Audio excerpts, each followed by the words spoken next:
ہمارے ہاں ایک بہت بڑی خرابی یہ رائج ہو چکی ہے، جیسے ہی رمضان شریف کا مہینہ تشریف لاتا ہے نا تو ہر طرف مساجد میں اعلانات ہونے شروع ہو جاتے ہیں، جی 10 بجے آج عورتوں کی صلاۃ التسبیح پڑھائی جائے گی، آج فلانی مسجد میں جمعہ کی نماز کے لیے عورتوں کا بھی اہتمام ہے، عید آ گئی جی آج ہماری مسجد میں عورتوں کے لیے بھی عید کا انتظام ہے۔ کس لیے؟ کس نے کہا؟ رب نے حکم دیا، اللہ رسول نے عورت کے لیے نماز فرض کی ہے نا، تو عورت کے لیے ساتھ حکم بھی یہ ہے کہ وہ گھر میں نماز ادا کرے۔ عورت کو مسجد میں آنے کی اسلام میں اجازت نہیں ہے۔ عورت کعبۃ اللہ جا سکتی ہے، حضور کے در پہ جا سکتی ہے، عورت نہ مزار پہ جا سکتی ہے، عورت نہ نماز کے لیے مسجد میں آ سکتی ہے۔ یہ شرعی مسئلہ یاد رکھیے گا۔ ہم کیا کرتے ہیں اپنی منمانی کی، نہیں جی بڈیاں نے عبادت نہیں کرنی۔ عبادت کہتے کس کو ہیں؟ رب کو راضی کیا جائے، رب کے رسول کو راضی کیا جائے۔ جب رب کے رسول نے ہی منع فرما دیا، عورت کے لیے حکم یہ ہے کہ وہ اپنے گھر کے اندر نماز ادا کرے۔ اب یہاں کوئی کہہ سکتا ہے دیکھو نبی پاک علیہ الصلوۃ والسلام کا دور تھا، عورتیں مسجد میں جاتی تھی، عورتیں مسجد میں نماز پڑھتی تھی حضور علیہ السلام کے دور میں۔ یاد رکھیے گا نبی پاک علیہ الصلوۃ والسلام کے دور میں اور آج کے دور میں زمین آسمان کا فرق ہے۔ بڑی توجہ طلب بات ہے اور میں ساری بات آگے عرض کرتا ہوں۔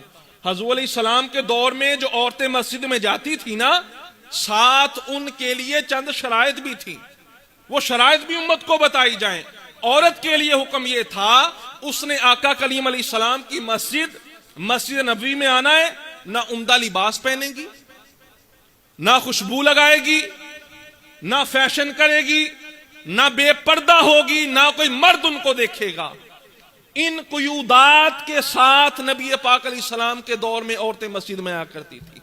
یہ سب شرطیں کیا آج کے دور میں پائی جاتی ہیں؟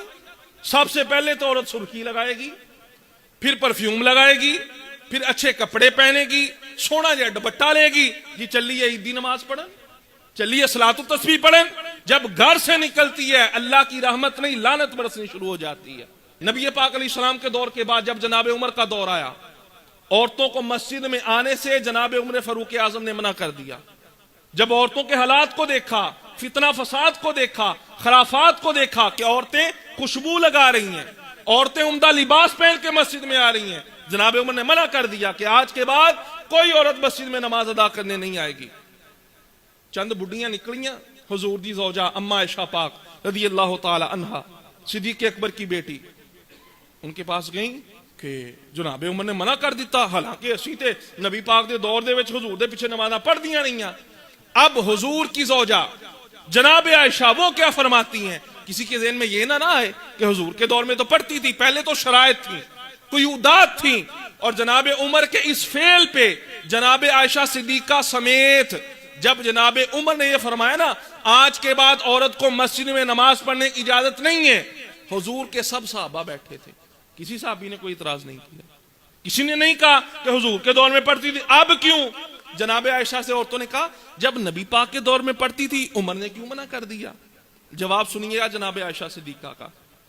جناب عائشہ فرماتی ہیں کہ اگر نبی پاک علیہ الصلوۃ والسلام آج کے حالات دیکھ لیتے، اگر حضور علیہ السلام آج کے حالات دیکھ لیتے لمنعہن المساجد، تو پیارے نبی بھی عورتوں کو مسجد میں آنے سے منع فرما دیتے۔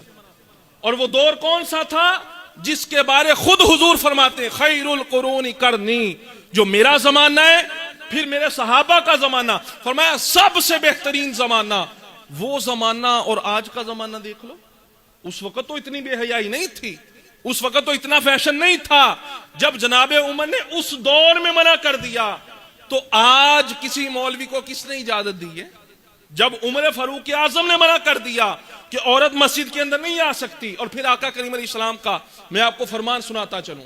نبی پاک علیہ الصلوۃ والسلام ارشاد فرماتے ہیں عورتیں گھروں میں نماز ادا کریں۔ کہاں نماز ادا کریں؟ گھروں میں۔ آگے سنیے گا نبی پاک علیہ السلام ارشاد فرماتے ہیں عورت کے لیے افضل ہے۔ عورت یہ سوچتی ہے نہیں جی رمضان دا مہینہ آ گیا ہن سانوں بھی مسیتے جانا چاہیے، زیادہ ثواب لبے گا، ثواب نہیں ملے گا۔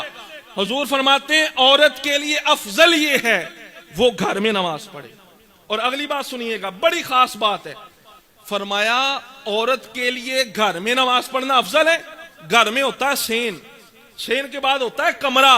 فرمایا عورت کے لیے افضل یہ ہے وہ صحن کو چھوڑ کے کمرے میں نماز ادا کرے.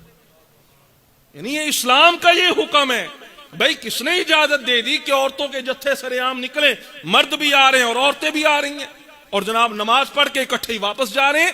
یہ اسلام نہیں ہے، یہ شریعت. اور نبی پاک علیہ السلام کے دور میں بھی جب عورتیں مسجد میں آتی تھی ان کے لیے حکم یہ تھا جیسے ہی نماز ختم ہو فوراً سے پہلے نکل جائیں.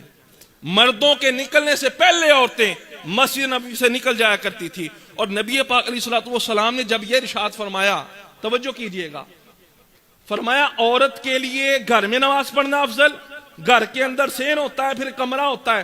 فرمایا کمرے سے بھی ایک پچھلا کمرہ ہوتا ہے، اس کمرے سے بہتر یہ ہے جس کمرے میں تھوڑا اندھیرا ہو عورت اس میں نماز پڑھے. افضل یہ ہے، یہ اسلام ہمیں بتاتا ہے. وہ نہیں جی وہ فلانا مولوی بڑا بڑا وہ پیچھے نماز پڑھن دا دے لطف ہی بڑا، فلانے مفتی صاحب آ وہ پیچھے بڈیاں جمعہ پڑھن گیاں، وہ پیچھے عید دی نماز پڑھن گیاں. او بھائی بتا، امام الانبیاء سے بڑا بھی کوئی امام ہے؟ تاجدار انبیاء مسجد نبوی، حضور ارشاد فرما رہے ہیں، حضور فرمایا بہتر یہ ہے میرے پیچھے نہیں جا کے گھر میں نماز پڑھو. تو آج یہ ذہن لینا فلانے مفتی دے پیچھے فلانے مولوی دے پیچھے جائیے زیادہ ثواب ملے گا، کوئی ثواب نہیں ملے گا. عورت کے لیے مسجد میں نماز کے لیے آنا اسلام نے اس کی اجازت نہیں دی. خدارا اپنے گھر والوں کو اس بات کا پابند کیجیے، ہم نے نماز پڑھنی ہے. عورت تے بھائی جمعہ واجب ہی نہیں، فرض ہی نہیں، کیوں پڑھنا؟ صلاۃ التسبیح تے مرد تے واجب نہیں گی، عورت تے پردہ واجب آ. عورت تے جمعہ واجب نہیں، جمعہ فرض نہیں، عورت تے پردہ کرنا فرض ہے. عورت پہ عید کی نماز واجب نہیں ہے، عورت پہ پردہ کرنا فرض ہے.